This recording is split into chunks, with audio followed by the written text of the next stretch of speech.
Так, кажется, я уже догадываюсь, откуда этот рокот от двигателя.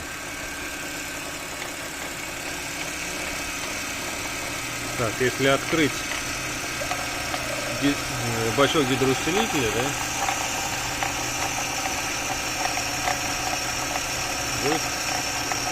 будет погромче.